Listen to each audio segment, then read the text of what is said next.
wér te wóor di leen bégal saa su ne. voilà jërë ngeen jëf ci teewlu bi 8h05 mi ngi Maham Ndiaye ginnaaw ba ma lu nuyoo ma bàyyi la gan gi tey ya jërëjëf Arona Diouf ñu am mbégte di ànd ak yow si waxtaan bi du nuyu également auditeurs yu rajo Sénégal nuyu suñu gan comme ni nga ko waxee sa njëlbeen ba tey muy Souleymane Sène di trésorier général agent comptable donc central du trésor tey jii mooy suñu gan si biir waxtaan bi wax nga ko prétexte bi dinañ ci dugg léegi ak moom muy plateforme bu yees bu ñuy teg mais laata loolu dañ koy bàyyi mu nuyoog auditeur rajo Sénégal Souleymane Sène. Merci beaucoup monsieur Ndiaye merci monsieur Diouf. jërëjëf. Donc maa ngi nuyu auditeur rajo Sénégal. maa ngi d'abord. di jaajëfal vraiment direction générale lu RTS bi ma dalal fii tey. donc pour ma wax ci benn pàcc trésor.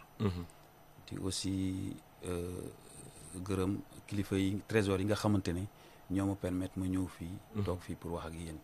alors tey am na ab ndaje bi nga xam ni jëriñ bi war na ko teewee jamono ji seex ma wax ak yow fii si Ndakaaru ngir ñu lancer ab plateforme bu yees muy seen trésor sénégalais yi dégg nañ ko bëgg xam lan lay wëndu dëgg-dëgg. waaw seen trésor plateforme la boo xamante ne dafay ñëw pour régler pour compléter. Donc benn panier d'outils yoo xamante ne trésor moom lay liggéeyee xam nga trésor moom mooy transaction paiement yëpp ci trésor lay jaar. donc am na outils yoo xamante ne ñun ak IOMA ñoo ko bokk mooy outils yi compense yi ak yi jaar sur système bancaire bi supervisé par la BCEAO yooyu outils yooyu am na déjà qui nous permettent de faire énormément ay transactions yu bare. alors léegi système bancaire bi dañuy jaar outils yooyu.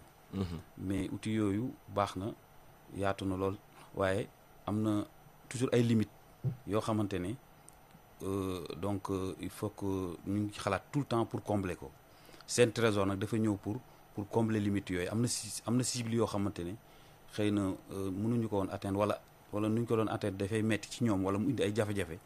donc léegi seen trésor dafa ñëw pour faj jafe-jafe yooyu. c'est-à-dire tey jii suñuy fay ay salaire foofu lañ koy jaarale wala nu muy demee. voilà tey jii seen trésor bu ñuy fay ay salaire wala ñuy fay ay pension wala ay bourse wala ay aide wala ay secours wala yu demee noonu. c'est des paiements souvent de masse. donc qui tournent sur des montants yoo xamante ne donc autour de 100 000. donc mën nañ ko jaarale foofu te day doon lu yomb lool ci bénéficiaires yi. donc très rapidement sans tracasserie sans déplacement. mën nañ jot ci seen i payoor.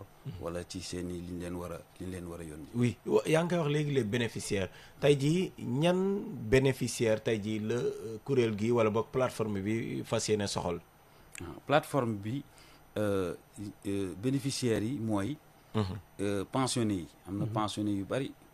yoo xamante ne ci cible bi lañ bokk étudiants yi tamit seen boursiers yeeg yooyu ci cible lañ bokk tout ce qui est aide sociale yi jëm ci population yi ñu bénéficiaires yi ci cible lañ bokk xëy ndaw yi yooyu yëpp c'est des paiements yoo xamante ne tamit foofu lañ ko fas yéene jaarale commencé nañ déjà ci phase pilote bi donc ñooñu ñëpp ci cible lañ bokk ak bépp en tout cas citoyen yi destinataire boo xamante ne nekk na ci condition yi ci condition yooyu yoo xamante ne mën nañ ko ci fay.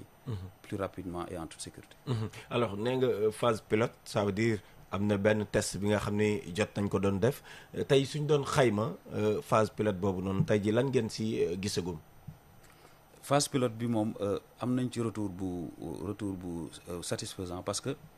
am nañ ci vraiment mbégte parce que nit ñi bëgg nañ ko lool te gis nañ que le trésor gën na leen jege daal. te ñu ngi jot li ñu daan jot ci sans beaucoup d'effort donc effort yi ñu daan def di déplacer wu di paas. di jóg di dem di rang ak yooyu yëpp yendu bàyyi sa yitte yëpp yooyu yëpp avec seen trésor bi déjà ak secours yi ñu fay récemment ak yeneen donc commencé nañ vraiment di ko apprécier bu baax a baax a baax. alors xam nañ ne digitalisation la te digital comme ni ñu ko waxee souvent day ànd ak rëq-rëq ndax yooyu yëpp jël ngeen ko en compte ba lii mën a gën a mucc ayib ak facilité yi par rapport ak yeneen peut-être mode de paiement yi lan la vraiment.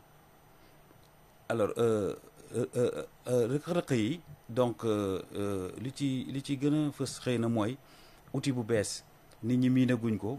donc du ñu xamagum lan la. xëy na début bi du ñu wóolu wala yu mel noonu waaye ñu ngi ci communiquer bu baax a baax a baax li jëm ci outil bi ci boppam nag c'est crypté, c'est des informations cryptées très sécurisées donc qui permettent donc d'assurer donc sécurité transaction yi ba nga xamante ne loolu amuñ ci lenn luñ ci xalaat mais surtout le défi c'est que nit ñi nangu ko ba pare wóolu ko. te loolu yaakaar naa ñu ngi ci travail bu baax te am nañ ci vraiment c'est démarré na bu baax a baax. si fànn boobu Arona du waxee sax suñ nee xarala yees également am na beneen njàqare mooy jëm si wàllu fraude yi ak pirate yi nga xam ne tey jii war nañ ko mën a utiliser est-ce que tey jii am na ay matuwaay garantie yi nga xam ne jël ngeen ko ba nga xam ni sénégalais yi dinañ mën ko wóolu utiliser ko te duñ ci am ëllëg peut-être benn jafe-jafe. effectivement système de paiement moom. Surtout paiement yu mel noonu c'est des paiements de masse et tout donc loolu dañ ko ci xalaat bu baax a baax a baax a baax donc mu am ay incidents donc wala ay erreurs waaye système dafa transparent ba nga xamante ne ça permet bu amee erreur tamit mën nañ ko très rapidement détecter ko situer ko indi correctif yi ci war. parce que képp ku ci donc bénéficier wu xam nañ la. parce que y a des références carte d'identité références téléphoniques yoo unique yoo xamante ne. donc moom ci moom rek ci loolu rek la mën a jaar ba nga xamante ni ki war a jot rek moo koy jot te li mu war a jot rek lay jot. en cas d'incident très rapidement c'est détecté et ab correctif yi ci war dañ koy daal di apporter. ay données nga wax léegi données yooyu tamit fu ñu koy joxee bëgg nañ mu am kaaraange est-ce que tey jii matuwaay yi jël nañ ko que soit ak CDP wala yeneen kuréel yi nga xam ne war nañ see mën nga yëngatu ba données nit ñi ñu mun ko aar. oui. loolu laa doon wax sànq c'est des données cryptées. donc de bout en bout donc sécurisées sur le plan technique vraiment ci wàllu xarala ci wàllu technique données yi sont sécurisées ñu ciy liggéey tamit donc am nañ formation boo xamante ne ak conscience professionnelle boo xamante ne donc duñ koy bàyyi xel bu baax a baax a baax a baax. loolu mooy assurer. donc la sécurité des données personnelles effectivement c'est des données personnelles qu'il faut sécuriser et qu'il faut protéger. alors ñenn ci askan wi peut-être seen njàng mën na bañ a sori ñu war ci bokk ci bénéficiaires yi tey jii yan matuwaay ngeen jël ba nga xam ni ñi nga xam ni mënuñoo utiliser xarala yu yees yi dinañ leen gunge ba ñoom ñu mën a utiliser plateforme bi duñ ci am benn jafe-jafe. alors loolu lu mooy sensibilisation bi rek. dañuy continuer di expliquer heureusement téléphones yi daanaka léegi ñu ci bëri mën nañ utiliser donc seen téléphone xam nañ bu ñu jotee xaalis naka lay ñëwee ak naka la ñuy def pour jot ci. donc loolu sensibilisation boobu ñu ngi koy gën a def mais xam naa déjà donc déjà law na ci yaatu na trop ci population yi cible yi nga xamante ne ñoom la ñuy kii daal ñoom la ñuy viser. alors daf lay neex ñu yónnee la fa say salaire jaaree ko ci seen trésor wala tey jii képp koo xam ne rek maanaam trésor mu nga doon jëfandikool directement yéen da ngeen di jël di leen fa fay directement ou bien comment ça va se passer concrètement léegi. waaw am na choix le premier choix c'est que montant bi pour le moment c'est autour de 100 000 donc là c'est la première peut-être le premier point beneen bi mooy aussi nit ki kenn mënu ko forcer ne ko forcément ci canal bi lañ lay fayee fort heureusement on a plusieurs donc canaux yoo xamante ne ay fi ñu jaar yoon yu ñu mën a jaar pour mën a fay nit ñi wala pour mën a jox nit ñi loo xamante ne moom la ñu yellool wala moom la ñu war a jot. mais bii comme ni mu ko waxee ci njëlbeen beneen outil la boo xamante ne dafa ñëw pour compléter outil yooyu nga xamante ne ñu ngi fi déjà qui nous permettent donc ñu def transaction yi donc mënuñ forcer kenn ne ko. canal bi wala outil bii ngay utiliser waaye xam nañ ne que. cible bi ñu am outil bi ñu leen proposé mooy gën a yomb ci ñoom moo gën a oyof ci ñoom. loolu moom xam nañ ko. te incha allah yaakaar naa dinañ ko accepter facilement. voilà sénégalais ak salaire wala pension buy jaar foofu ndax daa am li ñuy dagg si ñoom bu amee ñaata la à hauteur de combien. bon ñun ñun suñu côté paiement. loolu weesu na quoi. d'accord voilà ñun li ñuy fay mooy montant. Exact. voilà exact bi. D'accord. voilà bi nga xamante ni moom lañ enrôlé. donc structure yi nga xamante ni ñoom ñoo koy enrôlé donc montant bi la ñuy def effectivement montant boobu la koy. voilà oui bénéficiaire yi. moom ngeen di envoyé mais certainement da ngeen fas yéene collaborer ak opérateurs yi fi existé gum est-ce que loolu tamit amul beneen njeexital bu si mën a am. ban collaboration moo existé. c'est diggante ak bon de publicité muy Wave wala keneen ak keneen Orange Money.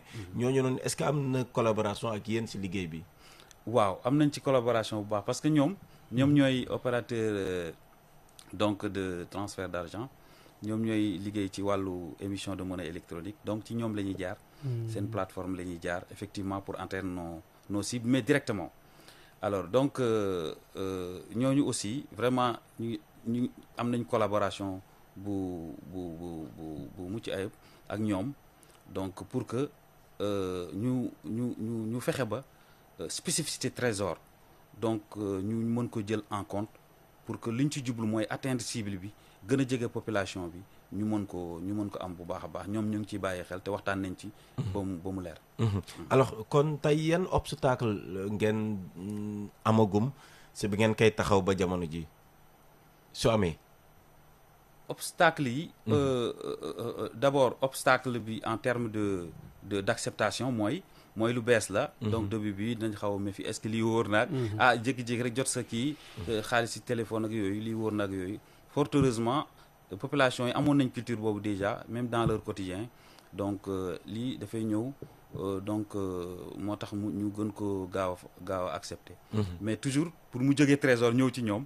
loolu xëy na lu bees la. voilà loolu c'était obstacle la boo xamante ne jugulé nañ ko très rapidement. voilà on l'a dépassé.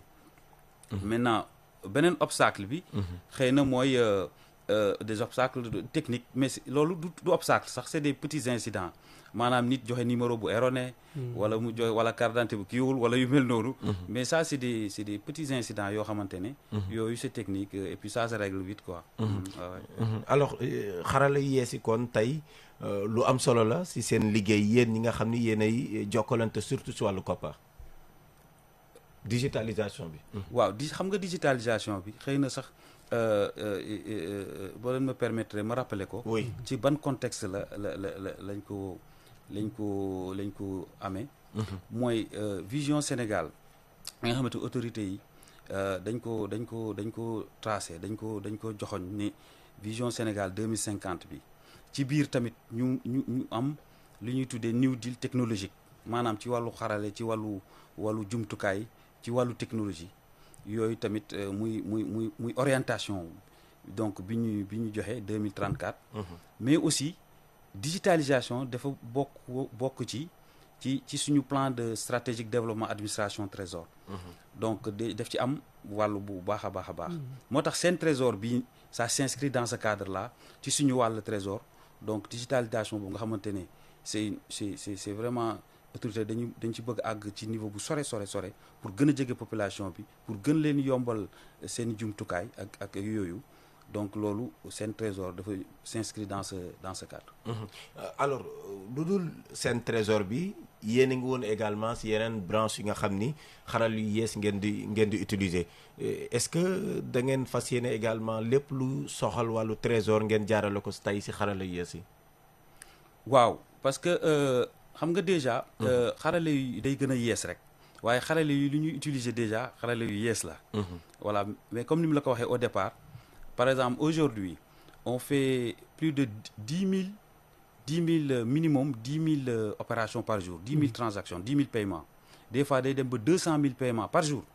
paiement donc xam nga loolu il faut que mu am xarala yu bu ci ayib yu ko mën a def te xarala yooyu mooy moyen de paiement yi ñu bokk ak les 8 PME de l'UEMOA te BCEAO nekk di ko superviser avec le système bancaire mooy système compense bi ak système yi ak paiement direct yi quoi donc yooyu noonu am na déjà mais comme ni mu la ko waxee yooyu dafa am limite parce que am na ñoo xamante ne bancarisation comme dafa faible dans nos pays.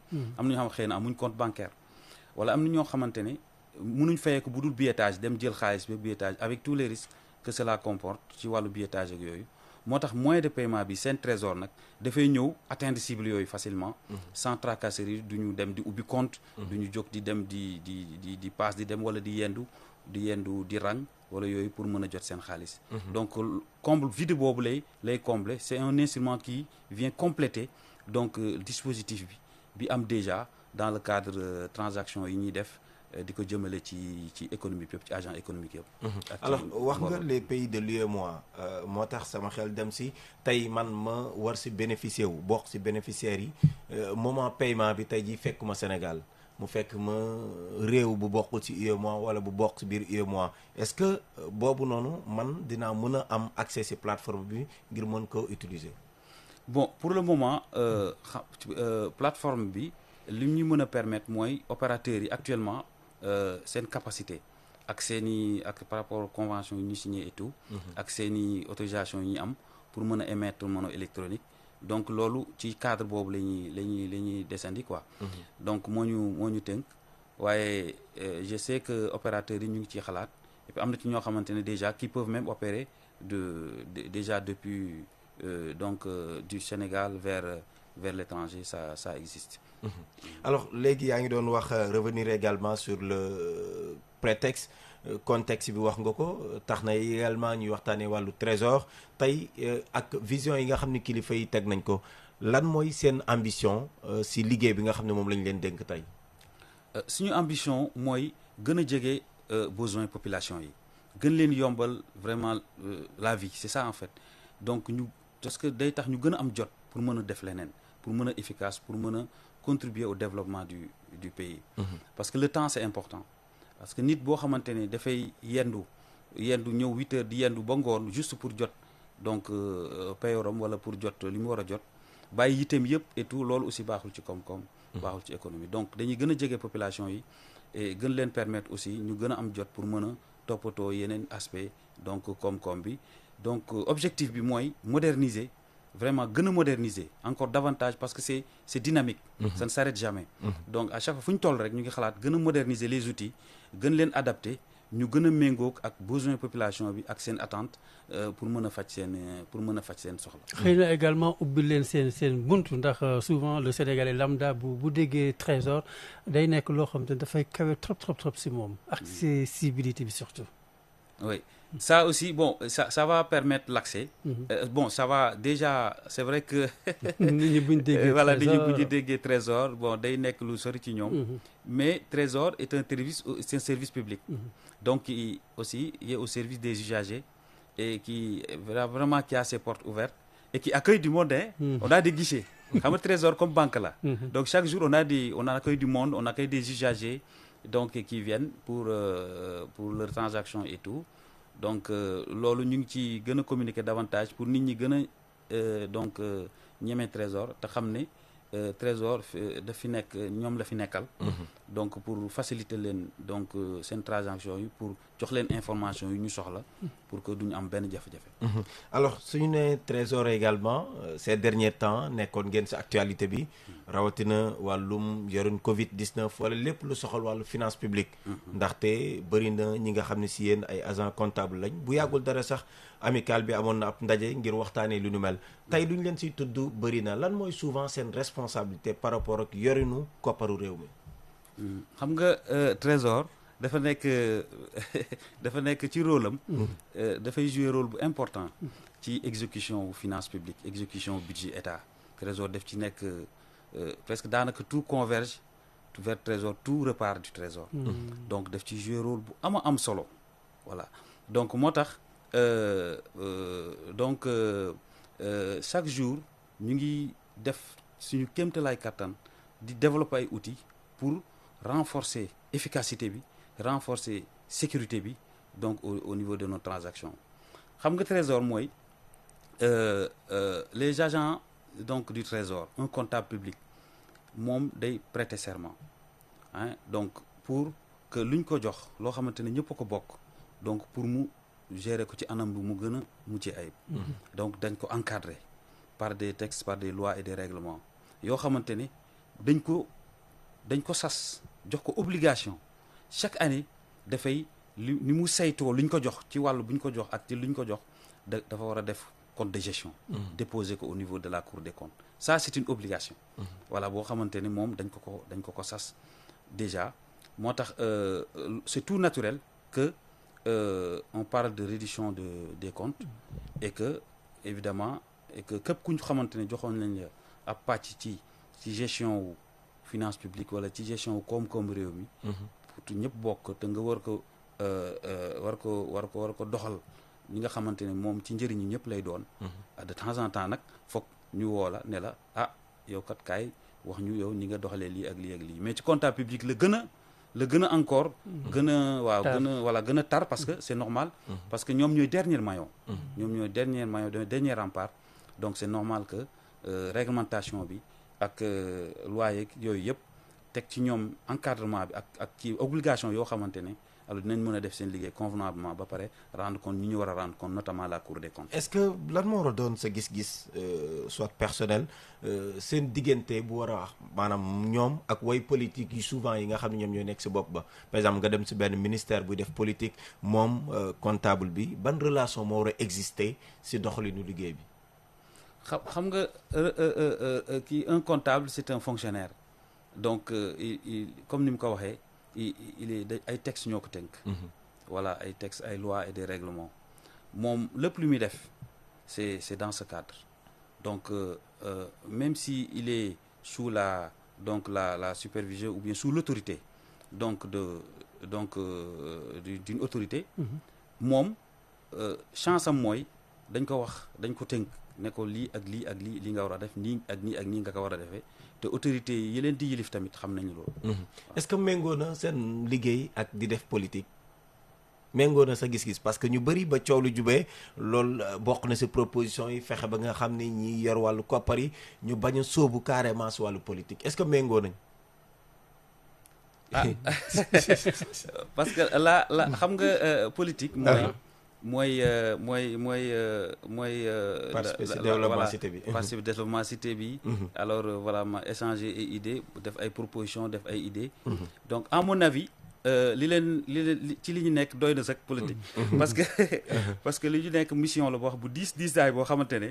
yaakaar naa ne boo ko voilà di nga kii yaakaar naa ne xëy na di nga kii waaye nag am na ci ñoo xamante ne nit ñi bokkuñ ñu ko mën a def.